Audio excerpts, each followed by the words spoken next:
கண்ட சுவாமி என்போம், ஸ்ரீதர்ம சாஸ்தா தெய்வம் என்போம், தருணீதர கண்டன் என்போம், பொன்னம்பளவாசன் என்போம், தேவாதி தேவன் என்போம், மங்களமூர்த்தி என்போம், மகர ஜோதி என்போம், சகலகலா வல்லவனாம்,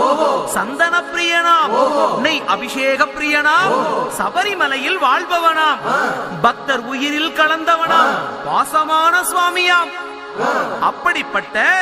சுவாமி ரொம்ப